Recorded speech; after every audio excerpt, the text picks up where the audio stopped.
এইটা যদি আপনি একটা বক্সে রাখেন কোনো সমস্যা আছে? বক্সের দাম কত? এই যে খামিরের মধ্যে চুল, এটা কি কেউ খুশি হবে খেলে বলেন? আপনি কি খেলে খুশি হবেন? আল শাউন হোটেল অ্যান্ড রেস্টুরেন্ট।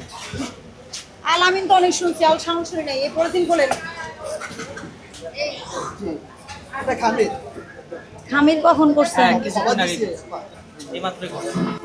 এইটা যদি আপনি একটা বক্সে রাখেন কোনো সমস্যা আছে? বক্সের দাম কত?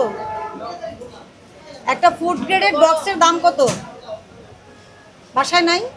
বাসায় নাই, কোনো বক্স নাই বাসায়? আমাদের দেশে প্লাস্টিক বিদেশে রপ্তানি হয়, জানেন কি না?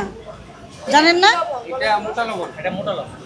মানে মোটা লবণ, এটা কি আয়োডিনযুক্ত লবণ? ওটা বের করেন। এখানে কি আম বিক্রি হচ্ছে? তাহলে আপনি এই কথা কেন বলছেন? এটা কি এটা কি এটা কি বের করেন। এই যে অযথা যে এই যে ময়লাগুলো, এগুলো পরিষ্কার করেন না কেন? এগুলো পরিষ্কার করলে তো আপনাদেরই ভালো। তেলাপোকাও থাকবে না, মাছিও থাকবে না, এগুলোর জন্য তো তেলাপোকা হয় সব জায়গায়।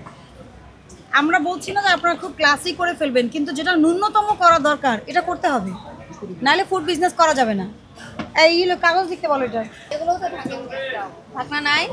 হ্যাঁ, ঢাকনা। অনেক কই সময় ঢাকনা সামনে কোথায়? ডাস্টবিন থাকে, বক্স থাকে, কিন্তু ডাস্টবিন আরে পলিথিনে খামির রাখবেন না, বক্সে হতে পারে, স্টিলের বক্স বা প্লাস্টিকের বক্স। এটা খামির, কিছুক্ষণ আগে। এই যে খামিরের মধ্যে চুল, দাঁড়ান, পশম, এটা আপনাকে দেখাচ্ছি। এটা কি কেউ খুশি হবে খেলে বলেন? আপনি কি খেলে খুশি হবেন? হবেন কি না? আপনিও তো রাগ হবেন, সেটা বাসায় হোক বাইরে হোক।